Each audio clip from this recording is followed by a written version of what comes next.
It's the language of the universe. But I don't understand it.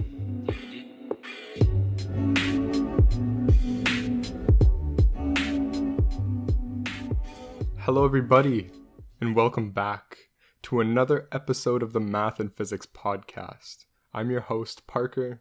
And I'm Ray, and we welcome you to episode number 65, where today we are going to be talking about something we've mentioned quite a few times, linear algebra. What is it like to live in a world filled with linear relationships? With lines and lines and things that are just so nice and Yep. perfect and beautiful. What you realize when you get into the STEM world very quickly is that first you start studying things that are very nice, very easy, we're going to get into it obviously. But the actual world that we live in is very not perfect. No, absolutely. And very hard to describe, actually. And so we actually use the tools that you develop while learning linear algebra and such. And you try to apply those tools in very local scenarios where you can linearly approximate things, which is a very good help, I guess. Yeah, because as you were mentioning, as you said, the world is not perfect. Far from it, actually. Not ideal. Ideal is a more correct word, because perfect, nothing's perfect. I guess. Even like these equations aren't perfect. I think linear algebra is perfect. Well, it's so perfection. beautiful. It's perfection. No, but in an ideal world, I totally understand what you mean, though. Like, it is in like an idealized world, linear algebra would be it. That would be the... That would be the math to rule them all, right? Our bodies would be cubes. Yeah, that might be a consequence of living in a purely linear world. But I think the fact that we live in one in direction at a time. The fact that we live though the fact that we live in this almost non-linear, totally non-linear world, and everything is not ideal, kind of gives power to linear algebra. Because the fact that we live in this non-linear world, and we can use linear algebra, which is like this idealized math, to approximate, as you were talking about, to estimate non-linear versions. Like, if we can use this simple math to estimate this complicated world, it's a power. It's a very useful power. So I guess that's it's not really idealized, because every type of math, I guess, it's all quote unquote like made up, like all the notation and all that stuff. So there are imperfections everywhere. But linear algebra is just so much fun because it's so like systematic, where it's like you have a plane and a line. Where do they intersect? And then you just you have perfect, nice linear equations to describe the line, to describe the plane, and you just put them together, and then the answer comes out, and it's so nice. It's so pretty. There's no crazy, when we go into like chaos. It's an elegant theory form of and all that math. stuff. I understand. Yeah. It's an elegant form of math, Exactly. right? Because everything fits together beautifully. It's nothing highly conceptual. It's all things you can visualize. At least now, though. Somewhat. At least, yeah. I was just gonna say, at least now, in this stage where we are, like in second year math, like going into third year, and for most university, goers, especially like just dipping their toe into math, will be very comfortable with all the stuff we're talking about. But it can definitely get crazy. Like, especially like the higher year linear algebra courses can definitely get very complicated. Yeah, definitely. So, once again, let's hit you guys with the comment of the week. Boom. Before we get into the episode. If you want to be next week's comment of the week, make sure to head on over to YouTube and leave a comment under this video, and you might get picked. All right. This week, Ray's dad actually left a beautiful comment. Hey. He says, wow, wow, wow. That's all I can say. Probably our best episode so far. And this was our episode with Don Lincoln. He says, I've always wanted to know more about the Higgs boson. Guys, you just rocked it. Great going. Thank you so much. Thank you, Dad. Shout out. Great Awesome comment. comment. And now you want to hit him with the moving news. on to the news of the podcast here. We are almost touching that 140K downloads. We're at 138.5 right now. We're close to the 150. We're close to the 150. That's fun. So that's nicer. Like, we're closer to 150 than we are to 100. So that's nice, right? That's a cool little update. And with our Spotify, we're chilling at a cool 9,500 followers. Wow. We just need a quick half K more to get to that big juicy number. So I'm very excited. Make sure to hit that follow button. Absolutely. On Spotify or Apple or anywhere you're listening right now, so we can get to 10K followers on Spotify. I predict, I think maybe there's a healthy chance that we hit 10K before next week's episode. Maybe. No way, bro. Maybe. 7 days? I don't know. In 7 days? 500 followers? That would be insane. Let's prove Ray wrong right now. I mean, prove me wrong. I would love to see this. Button. I would love to see this. That would be truly tremendous. So, yeah, I mean, all of you guys, just if you guys are on Spotify, even if you're not listening on Spotify, go to Spotify, follow us. Wow. Download Spotify. And follow us. Anyways, why not, right? So, yeah, let's just talk about linear algebra right here. So, first of all, we've been throwing around the term linear a lot. Yeah. But let's actually talk about the term linear. And a lot of people, myself included, even when I was taking linear algebra, I didn't really take a second to think about like what makes something linear. And, not to get too technical, or actually to be very untechnical, linear just means nice. It's so nice. Nice? That's the best way to say it. Okay, that's the not most obviously untechnical way to say it. No, I'm just saying it's nice. It's nice. When you think about a line, it's just so perfect, and it, it goes in one direction, and it's when you have a plane. Technically a line goes in both directions, like one way and the opposite way. I'm saying there's one directional, whatever. When you have a plane or a hyperplane, which is just a higher dimensional plane, everything just works out so perfectly. And is there an actual, I mean, there must be, but is there like an easy way to define linear? I mean, the best way, in my opinion, to describe linear is to the first power. Okay. That's like, I mean, this is getting a lot more technical than what we were talking about previously, just talking about nice. But actually, it's not even that, because you can have things like logs and trig functions that don't have any powers included, but are still non-linear. No, that's what I mean, though. Oh, that's what you mean. Yeah. Sorry. I'm not talking about like, but technically log x, even though that is power, like x is a power of 1, it's still a log function. I'm talking about simply a polynomial, like any type of polynomial where it depends on simply the variable or a constant multiplied by that variable, right? So like the most common linear relationship is voltage and resistance, right? Like that's is that the most common? Voltage and current, like, I mean, I think so. Or I mean, I guess like that's the most common that we see in physics, because like current is done in like grade 10 physics, right? Or like, I'm pretty sure like grade 10, grade 11 physics, we do current. The most common would be just like velocity, or like if you were to do like common, like distance, velocity, and time. Yeah, that relationship. Like linear. Yeah. Mm-hmm. Basically, anyways, like as we were saying, so anything like the moment, just thinking about like a Cartesian plane. If we're thinking about y equals mx. Like, again, this is kind of grade 9 math here for those people that hated that.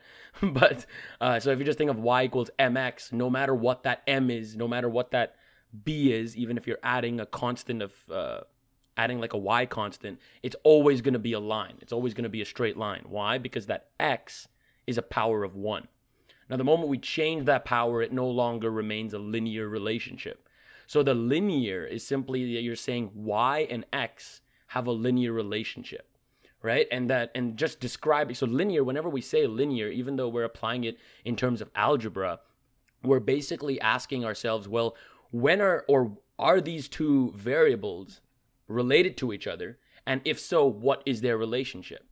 If it's linear, then as I was mentioning, they're both related in the same power, like y equals some function of x in the same power. And if it's non-linear, it could be a higher power, right? So I think that is I think that's a pretty nice way to think about linear relationships, right? If you have a better way. Yeah, but something that's great about linear relationships, if you were to think about a line in 3 dimensions, for example, and you're just looking at the vectors that are restricted to that line. If you were to stretch that vector, that's part of a line, right? And we're strictly speaking about lines that pass through the origin, just for simplicity here. Just for simplicity. So if you're a vector that's on that line, if you multiply that vector by any constant, you are still going to be you're still going to be restricted to that line, whether you are extended one way or you get reversed the other way. You're still going to be stuck to that line. And if you also take 2 different vectors that are on that line and you add them together or subtract them from each other, or you stretch one and add it to the other, you're still going to be restricted to that one line. And that also applies to planes and hyperplanes. If you have 2 vectors that are a part of that plane and you add them together, you're still going to be in that plane. And this has to do with subspaces, where, I mean, essentially, isn't that the way you confirm, like, if you say, like, oh, is no, this you're a right. subspace? I'm just thinking if we should get into subspaces right now. Oh, I guess. That's the only thing I was thinking of. Essentially, if you want to if someone says, like, oh, is this a subspace of R3? Essentially, you just have to confirm whether, if you stretch the vector, it's still in that subspace, or if you add 2 different vectors in that subspace, is it still in that subspace? And then, yes, in fact, yes. That's a way to think about it. Also, the origin has to be, Yeah, from the origin, especially because, like, we're just taking, like, the simpler version. But I think you were talking about, like, all these vectors and stuff, man, and the mathematical term for the vectors that you were just talking about is directional vector.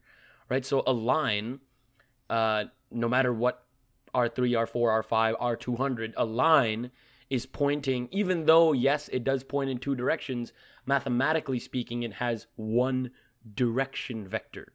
Because direction vectors, interestingly enough, if you flip them, like if you just flip them 180 degrees, so they're just pointing the other direction, it's technically the same direction vector. Why? Because if you have any vector, and you just put a minus sign in front of both of the values of the vector, it's going to flip 180 degrees. So a nice way to think about it is that it's not really changing the property of the vector whatsoever. It's only changing, like, if it's pointing this way or the other way kind of thing. Yeah. So even though we're technically saying there are 2 directions, it's restricted to that. I mean, I keep saying direction, but it's still restricted to that one direction, if you get what I mean. I'm pretty sure people can kind of figure out. But that's the direction vector of a line. And any line in any dimension can be described mathematically with one direction vector. Now, moving on to planes, we have, well, maybe you can guess it, 2 direction vectors. And this is only planes in 3 dimensions, by the way. The moment we get to higher dimensional planes, like a 3D plane and a 4-dimensional, like, obviously it gets more and more complicated. But for the simple plane, like when you're talking about like a 2D plane and a 3-dimensional coordinate system, which is usually when we talk about planes, any plane can be described with 2 direction vectors. And those direction vectors, they're always orthogonal, right? No. They're not always orthogonal? No, they just have to be non-linear. Dependent. They don't have to be dependent on each other. Yeah. So anyway, any combination, basically, of those 2 vectors can get you, basically, again, the point of this thing is that any combination of these vectors will get you anywhere on that entire plane. And that's the basic idea of this thing, right? Similar to a line, any combination of that direction vector, you're just adding multiples of it, right? Either positive or negative, if you want to go in the other direction, will get you to any point on the line. And similarly on a plane, right? And just the thinking way about the way that I visualize hyperplanes, is I don't. Okay, but here's how I do it though. I don't. So you think about a plane in 2 dimensions, and you think about how, so you're restricted to like this flat space, and you can go, if you go off in like any like other direction, then you're no longer going to be in that plane, right? so you have to be restricted to like this flat space. But now if you try to think about a 3-dimensional plane in a 4-dimensional space, you have to think about it the same way you do a 2-dimensional plane in a 3-dimensional space, as in like there are 3 different like orthogonal directions that you can go in, and you'll still be in that plane. But if you kind of go in some like off angle direction that you can't imagine in your head, you're no longer going to be restricted to that plane. So like the idea is not to imagine it in your head. The idea is just to think about it as if it was a 2-dimensional plane in 3 dimensions, just so your brain can like think about it, right? So any plane is simply, right? Isn't that always true? Any plane. Wait, can you have a 3D plane?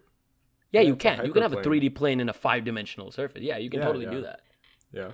Yeah. Okay. Never. No, because I was gonna say that all planes are 1 dimension less than the dimension they're occupying, but that's not true.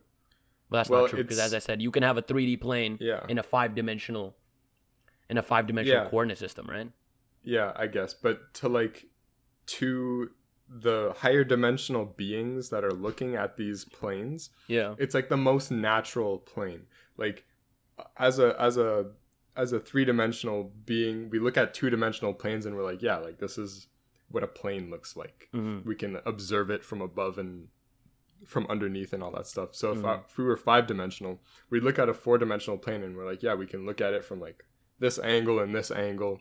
But then when we get to like lower dimensional planes, so for example like a 3-dimensional plane in a 5-dimensional world, it's gonna look like too simple. You know what I mean? It's like us looking at a line. I was just gonna say, it seems like, you know, for us, we look at a line and we're like, it just looks like it's like empty almost. Like it's just like one.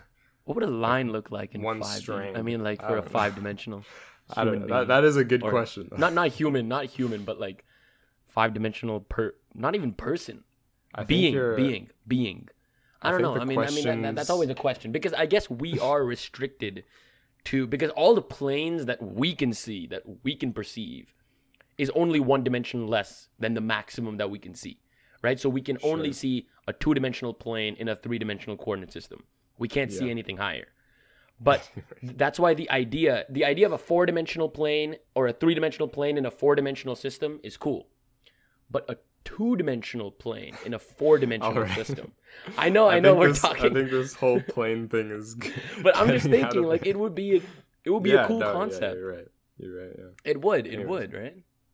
So we've been talking about all of these linear relationships for a while now. But what is non-linear? What is something that's non-linear? Okay. So here we go.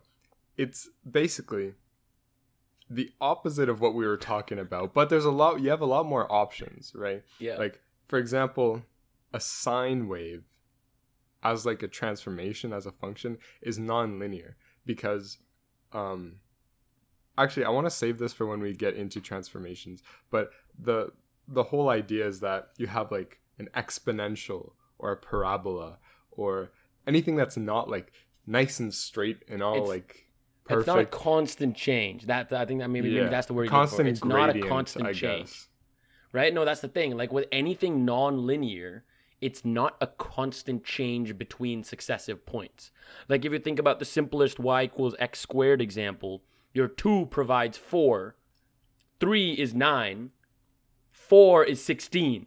Like the difference between 4 and 9 is not the same as 9 and 16, right? So the change between successive points is non-linear, like literally as is described. It's not constant. It's not a constant change, so it's not a linear change. Linear and constants are kind of thrown away in similar uses.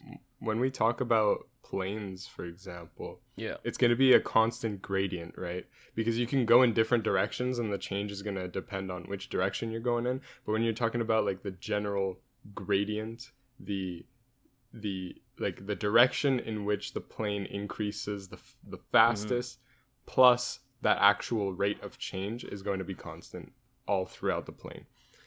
And I think that actually brings us to vectors. And this is something I always like to talk about, because with this perspective, and this is not to say that, oh my God, I know everything, right? I'm just saying from this perspective of having passed multivariable calculus, while applying ideas from linear algebra, you get to see how so many things are just connected together, and it's very beautiful. And your understanding of like functions themselves just broadens to infinity, okay? So like the way I look at vectors, I think about a number. A number is just a symbol, right? And it communicates one piece of information. And let's say the number is 2, okay? That symbol can communicate, for example, distance or weight or price or anything. But the most it can do is one piece of information at a time.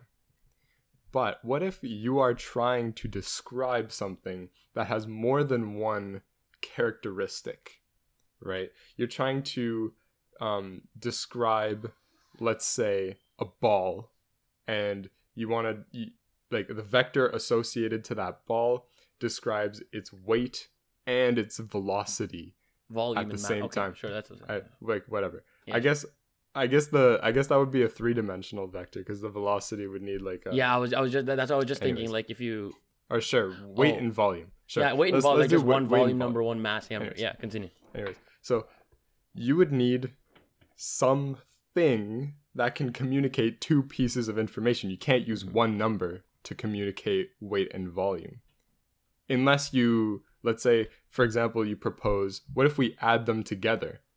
And then that number would give you the weight and volume. But the thing is that you wouldn't be able to discern different objects. Why would you add them up? No, but that's just an idea. I understand your train of thought. Like, let's try and do this, but it won't work. Exactly. Let's try and do this, but it won't work. Exactly. You wouldn't be able to discern between like a 10-pound ball that has a volume of 5 and a 5-pound ball that has a, whatever. Exactly. So the idea, like one really bad idea, would be to like create an entire new set of symbols that each communicate 2 different pieces of information. But you can already see how this will go wrong, right? There will be just like too many things to actually like take in as somebody who's trying to communicate information, and as also somebody who's trying to receive that information. But in a way, we did actually devise symbols that communicate 2 pieces of information, but we did it in the most logical and simple way, and that's you'd literally just list out the symbols that we already know that communicate 1 piece of information, and you just put one on top of the other. You say the first number represents this, the second number represents this, and you just make it a list. And that's what a vector is. A 2-dimensional vector has 2 entries, and each entry are, like independent of each other, I guess. And if you want to put them on like a plane, you say, okay, in the X direction we have the weight, and in the Y direction you have the volume, and now all of a sudden you can communicate any type of ball that you want with any weight and volume. And so now you can communicate any type of ball with any weight and volume with a single point on that plane, which is described by 2 pieces of information. And now obviously this can be extended to any amount of variables, right? Exactly. And you can have a vector that has 100 entries, and right, each of those entries is yeah, like, I mean, if you have a higher dimensional coordinate system, as we were talking about earlier, like a 5-dimensional coordinate system, this vector would have 5 entries, right? Each conveying one singular piece of information about this whole picture, right? And vectors can also be used, and I think we will get into it when we talk about, functions and stuff like that. And when we apply these vectors to functions, we can convey even more information. For example, so far we've gone through the idea that vectors are basically a way of communicating more information in a succinct way. in a simple way to understand. So again, if we're in a three-dimensional coordinate system, as Parker, as you were just saying, if we want to represent any point on that coordinate system, we just write down x, y, z, and that's our vector. Now, the idea with functions, where it gets kind of interesting, is that usually, and almost always throughout high school especially, we deal with these things called scalar functions, and we're just kind of deal with that, and we're never even really told that there's something else. Because I believe we found out about vector functions in our second year. We didn't even think about. I'm like, wow. That's one thing that's funny is that we actually knew about vector valued functions in first year linear algebra, because linear algebra, of course, in linear algebra we find functions. Yeah. And for sure. The best realization is that when you're doing functions in high school and you're just doing, one input, one output, you need to think about functions as literally a machine where you have your list of inputs. And then when you look at a graph of a function, you're literally looking at what the machine does when you put something into it. And of course you have nice functions that are continuous, which, usually in high school you look at, mostly continuous functions that are, discontinuous at a point. Yeah, piecewise continuous. Stuff like that, yeah. And so, these functions, you can graph them nicely, and it's very simple because they're one-dimensional. You have your inputs and your outputs, and you see what they look like. And your outputs, the important thing is, though, that the outputs are one-dimensional, right? We can all put this out on one dimension. Exactly. That's our big advantage, at least in high school, what we're always dealing with. Right, we always look at our one-dimensional output. Now, coming to linear algebra and mixing up functions with these vectors, you can see, hey, how about we don't project it to R, which is, again, R, R2, R3. So when I say R, I'm talking about, just scalar values, right? So instead of just projecting it to R, which is what we're used to, why don't we project it to R2, R3, which is basically a way of saying... I think you want to say map. Yeah, map it. You're more, that is more correct. Map it to R2, R3, basically a way of saying that one function you put in, let's make it very simple. You put in f of x, you put in one number, and it will spit out a vector, a list of three numbers. Mm-hmm. So something like that is something that we never thought about before. Yeah, one example of this is, for example, let's say your input is time. So this is just one number that you're inputting into your function. And so obviously your domain is going to be from 0 to infinity. But then the output of your function, the transformation that happens when you input a value for your time, it gives you a position in 3 dimensions. And so this could be let's say you want to track a marble that's going around in a cylinder or something. Mm-hmm. At every point in time, that marble is going to have a position in 3 dimensions. And so what your function is doing is says, okay, you input this time coordinate, and I output a 3-dimensional vector that will give you the position in space.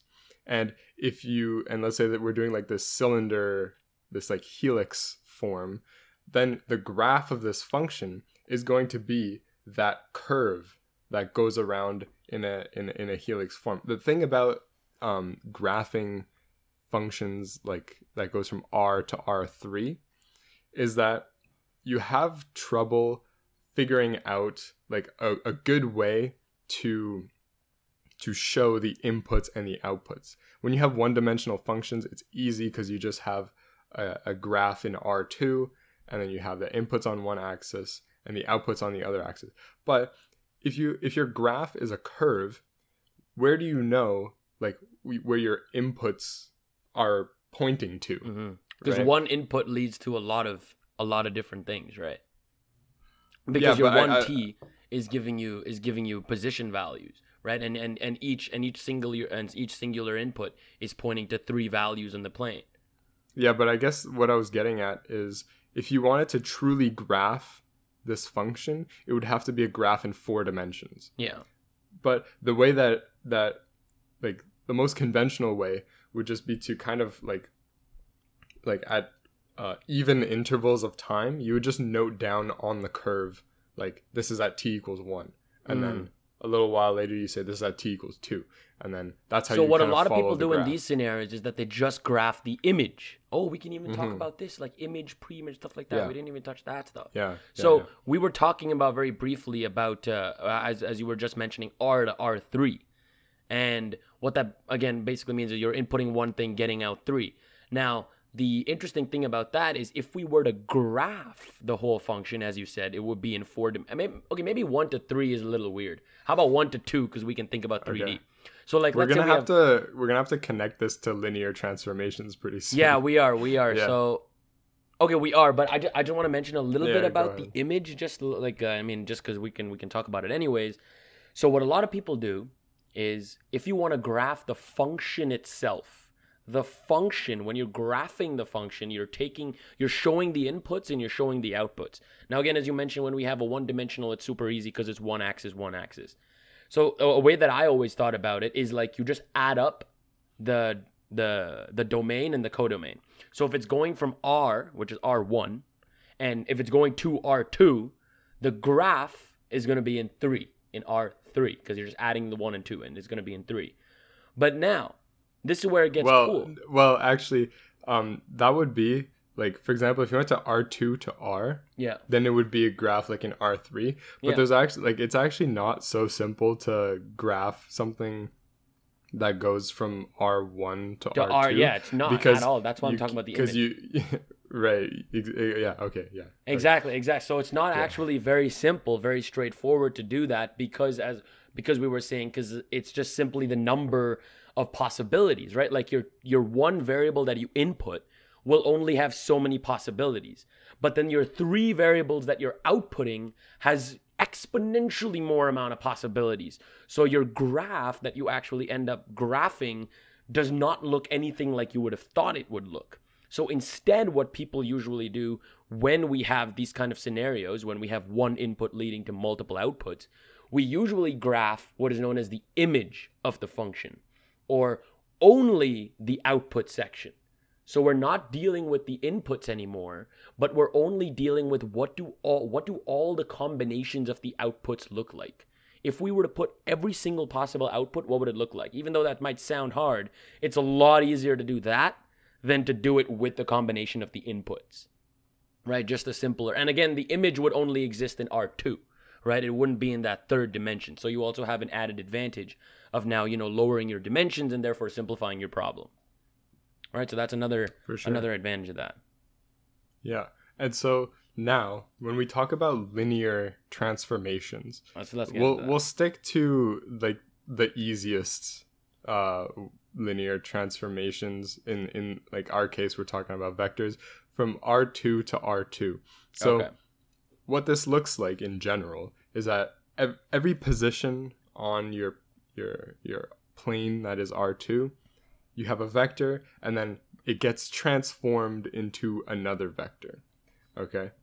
What makes it linear is that you have, let's say, one vector, and you have a constant that multiplies that vector.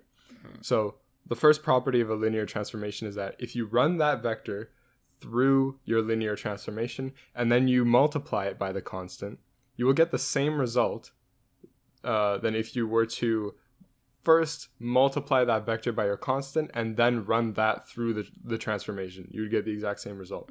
Also, the second property is that if you were to have 2 different vectors in R2, if you were to run both of them separately through the linear transformation and then add them together, you would also get the same result if you were to add them together first and then run that sum into the linear transformation. And so that's what I mean by, like, linear means nice, because you can pull things apart, you can take the constants out and all that stuff, and it all works out in the end. And so an example of a linear transformation, and I like to give out this example because it's so simple, right? Your linear transformation is just multiplying your vector by 2. So what this looks like, imagine you have your plane in R2, every vector just dilates by a factor of 2 away from the origin. And so this is linear because, you know, you can figure this out, I guess, on your own if you really want to. But, you know, if you have a constant, you can add them together, stretch them, all that stuff, and it all works out to be linear. There are a lot of other examples of linear transformations, but as soon as you start messing around with like powers, logs, trig functions, exponentials, it very quickly becomes non-linear. Again, it's all about the relationship, right? That's the essence of linear algebra. It's the relationship between variables. So if the relationship is conserved, as in it hasn't changed, so if y was proportional to x, and after you transform it, y is still proportional to x, and not x squared or x3 or xy or anything like that, then we say it's a linear transformation, right? Like the easiest way to understand it. I think you're mixed up a little bit. What? Because if y is proportional to x, that is the transformation, like that is the relationship, right? No, that is the relationship between the variables. I'm saying once we transform it, that relationship is unchanged. Okay. That's what I'm trying to say. So the relationship between the variables does not change after transformation. That is a linear transformation. When your relationship now changes in any form, as you were talking about, exponential, logarithmic, squared, power, anything, then we would say it's a nonlinear transformation. And with nonlinear transformation, stuff just gets hard. Like, we haven't even really gotten into nonlinear algebra, have we? I don't think so. No, I mean, I don't think we can even really talk about that. No, so much, right? No, I mean, I think we should. Did we do multivariable calculus? Did we talk about multivariable calculus? We spoke about 100% because we spoke about. I remember talking about multivariable functions. Remember I was talking about that profit example? I love that example I always give. Oh, yeah. So I think maybe we might have touched on it. But like, I mean, we're continuing on transformations, right now. Yeah. Yeah. Well, do you have anything else to say? Because I wanted to talk about transformations, again, like, especially when we're talking with these linear transformations, like they become super important, not only for vectors, because right now we're just talking about vectors, right? We're talking about, okay, we have some coordinates, transform them to something else. But now we can also transform functions. We can also transform. So if function transformations is also when you basically, again, a transformation is basically doing something to the inputs and the outputs. That's basically what the idea is, right? Like you have some relationship, you're transforming that relationship into something else, and you're just seeing what the difference is. So in a function transformation, even you can apply linear transformations on functions, right? And then I believe you were kind of alluding to sine a little bit. Maybe you want to touch on that? How we were talking about? I don't even know what you're talking about. Function transformations. No, I'm just talking about like applying a linear transformation to a function, right? How does that even work? Because a transformation at the end of the day is just taking inputs and taking outputs and doing something with it. So I'm assuming a function would work in a very similar manner. I mean, a function is just a rule that tells where the inputs to go. Right? So how do you really transform? Like, that would just be a different function. Like, if you were to transform the function itself. Okay, maybe I was no, but because okay, I think I'm getting a little ahead of myself, because in essence, am I not mistaken that matrices and functions are in essence synonymous because they can be represented as one another? Well, matrices are linear functions that right? go from. So I'm saying. So again, I got a little ahead of myself by talking about, I didn't want to discuss matrices again, but so now that we agree that matrices and linear functions are synonymous, we know that matrices can be put through a linear transformation, right? All matrices, if you put it through a linear transformation, you get something else, right? So that was basically the idea that I was getting at, that functions can still go through a linear transformation. Because at the end of the day, all linear functions, this is all linears. All of this is linear. I'm just not specifying. But all linear functions, right, can be represented, as you said, as matrices. I mean, you want to get into matrices a little bit, maybe? Because we were mentioning it right now. I think we should go back a little bit. Yeah, I think we got into transformations before really backing up into the whole vector argument. Yes. But I think we wanted to talk about it because why do we want to talk about transformations? I don't know. You just started talking about transformations Okay, But, well, okay, let's backtrack a bit. So talking about just vectors in general, let's just say vectors in R2, right?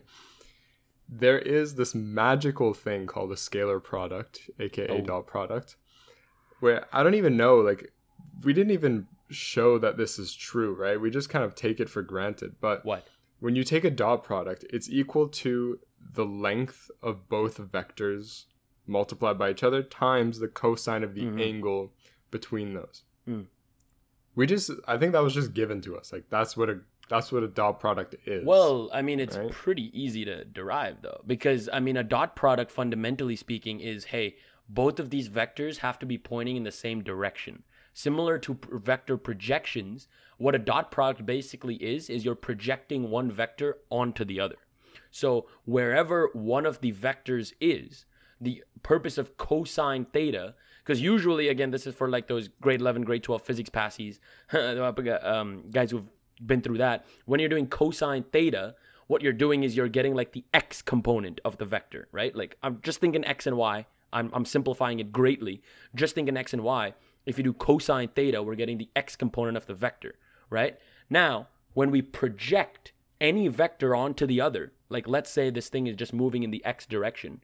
So what we're basically doing is taking one of the vectors, projecting it onto the x, and we're only getting the x component of that vector, right? And the x component, by definition, is cosine theta. So but what I'm saying is that why is it when you multiply each component and add them together, that equals the lengths multiplied together times cosine theta? Like, we just take that like as a given. Yeah. Oh, that way. Like when you do the mathematical dot product, like adding the x's and okay. Yeah. That's just given to us, right? Dude, okay, anyway. There's definitely a derivation. We don't know it at the top of our heads, but there's definitely. Yeah, I don't think we were actually given that explanation. Again, just understanding that a dot product is a projection, I think, is understood by us, right? Like, maybe we can go a little bit deeper into that because we hardly even touched on it. I was just kind of rambling. But, yeah, I don't think we were given that relationship. Yeah. Exactly. So, anyways, what I wanted to say is that the dot product is a measure of how aligned two vectors are. Exactly. So, if the vectors are pointing directly, like, in the same direction, then the dot product is going to be at a maximum. And if we're only talking about unit vectors, then the dot product is going to be 1. And if the vectors are pointing opposite to each other, then the dot product is going to be at a minimum, or unit vectors is going to be -1. And there's kind of this understanding of what aligned means, and it's not like as if the two vectors are like completely pointing in the opposite direction. That's not really like what we're really interested in. I think the most important thing about a dot product is that when the two vectors are orthogonal to each other, you get a dot product of 0. And this is the exact moment at which, if you were to, like, to me it seems a little bit magical, but if you have two orthogonal vectors, they could be 100 dimensional vectors. Doesn't matter. You have no idea what they look like. But if you multiply each component and add them together, you would get 0 magically. And you would know that multiplying component and adding together is what is the process of the dot product, right? So basically, I don't know if we've been through that, but like that's in essence, like the cosine theta is one version if we know the lengths of the vectors. But a lot of the times, and the angle. A lot of the times we don't know that, right? They can just be like all frolicked around all over the Cartesian plane. So we don't necessarily know their magnitude or the angle between them, but we might know their coordinates. Now, if we know their coordinates, that's what you were talking about right there. I mean, what you said kind of didn't make any sense. Yeah, okay, it can't be fraud. It has to be from the origin. Yeah, you're right. No, you're right. No, but if you know the coordinates, you can find the length, right? Like the only thing that you need is the angle, which is usually something that you can't just pull out your, what's it called? Like the angle finder, you know what I mean? Anyway. The tan thing? Yeah, no. I know. So moving on from the dot product, we've already talked about the scalar product. Now let's talk about the kind of intuitive next step, the vector product, also known as the cross product. So the cross product is a very interesting tactic, like a multiplication tactic. Again, these are just basically vector multiplications, right? One is a scalar multiplication, which is the dot, and one is a vector, which is this one. So the cross product, in essence, the formula, again, not that it matters, but instead of cosine, we use sine theta. But again, that might, again, not really make sense to anybody, but let's just explain the cross product as what the cross product really means. So when we're talking about the cross product, we're basically asking for, hey, we have these two vectors. What I want is an orthogonal vector to both of these vectors. So the most common example, like if I have 1, 0 and 0, 1, which is like your unit vector in the x direction, unit vector in the y direction, right? You take the cross product, you get the unit vector in the z direction. So typically, if we just had the xy plane and we took the cross product, we wouldn't be able to do it. It would literally not work because we need a vector orthogonal to both of them for the cross product to work. So in a two-dimensional plane, in a two-dimensional coordinate system, the cross product simply is not a thing, right? So that's an interesting thing with the cross product. But what is the value? What does it represent? And I don't actually know why. Maybe you do. Maybe we can talk about this. But what the value of the cross product represents, and this is interesting, is the area. Now, how do I explain this without visual aid? Like the area of the parallelogram subtended by the vectors.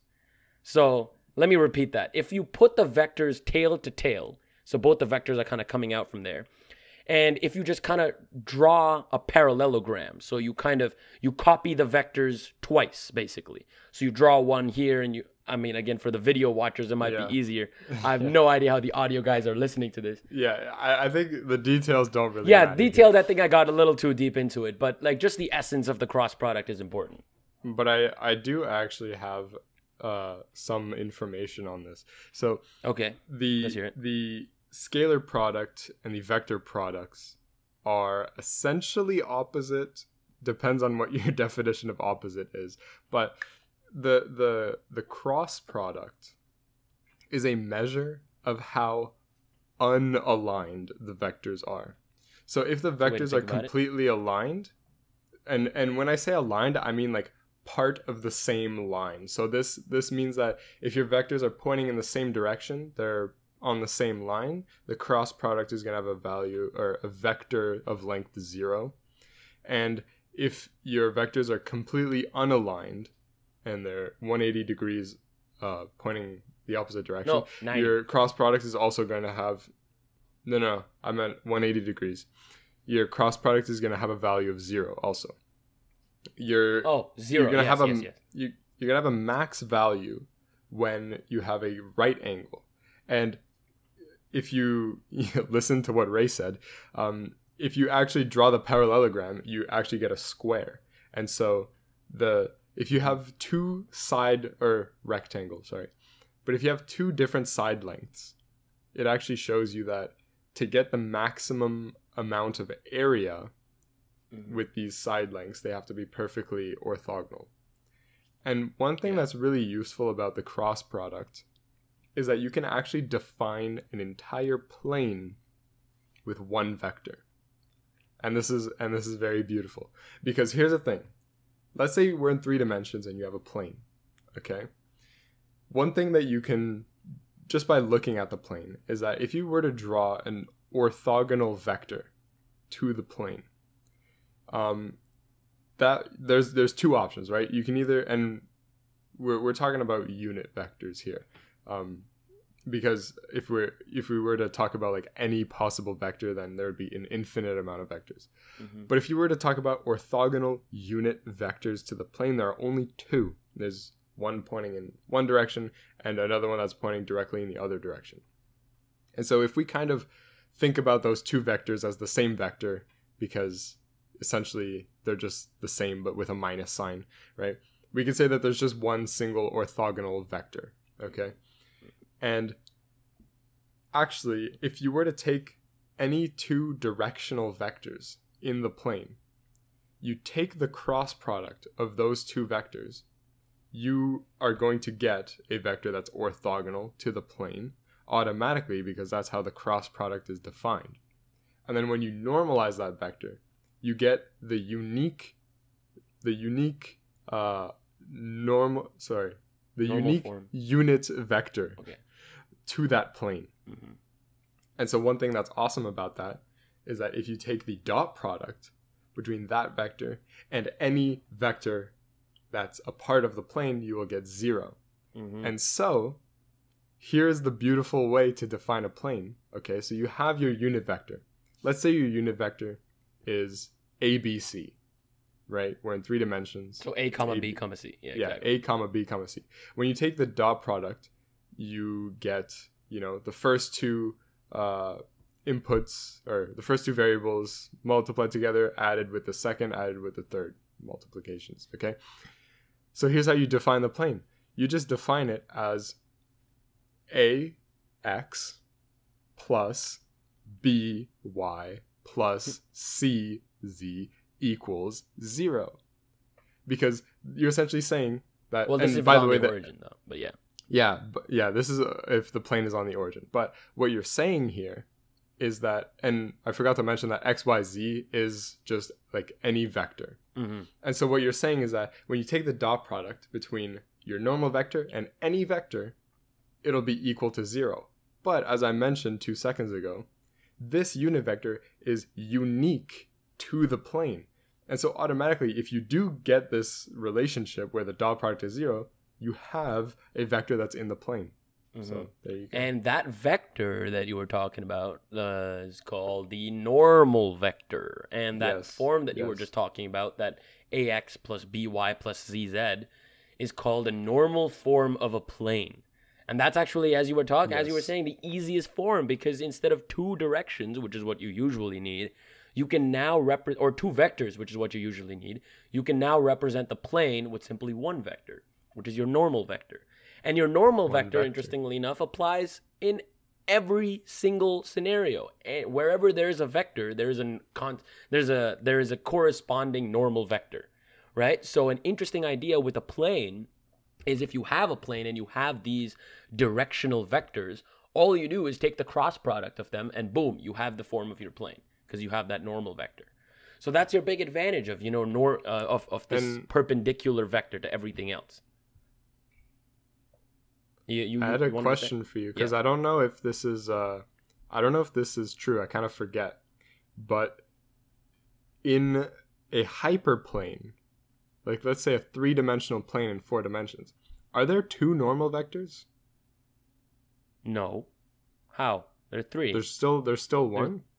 You mean normal. No, sorry, normal vector. I was thinking about direction vectors.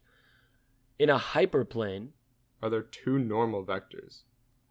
My instincts tell me that there are, but I genuinely don't remember. Because in a hyperplane, especially in one where there are 3 dimensions, in a 4-dimensional plane,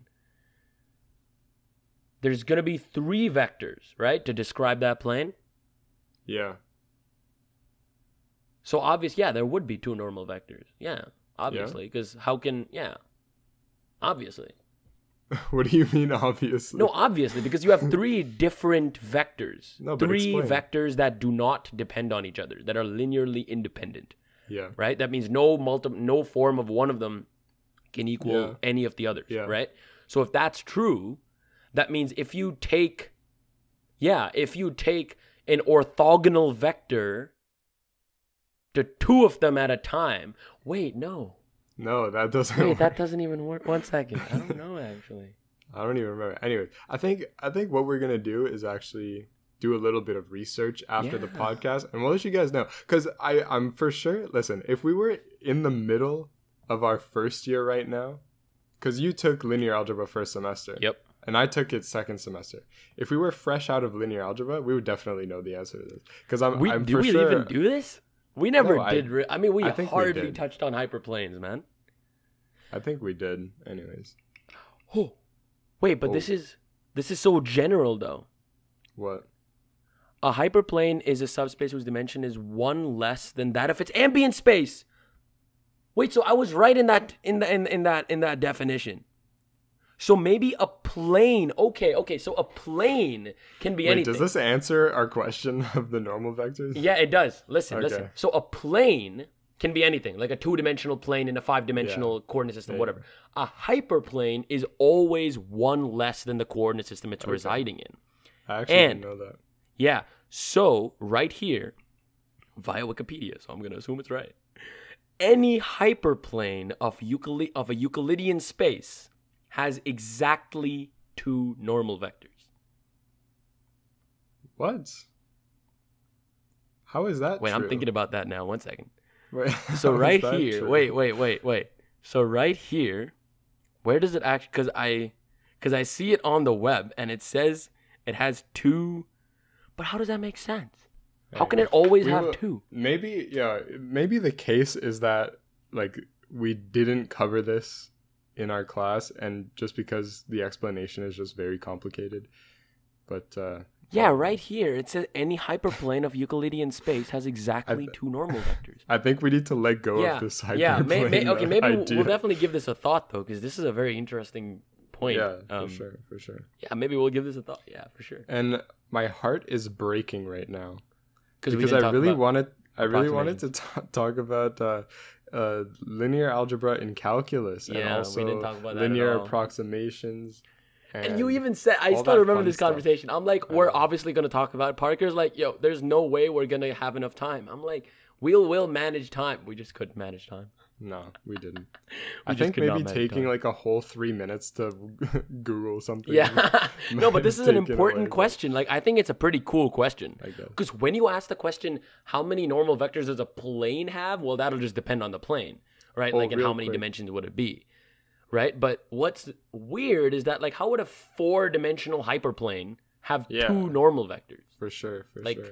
Anyways, yeah, we can definitely give this some thought. Yeah, before the episode ends, anything? I just wanted to say, like, the thing with cross products is that they're fairly complicated.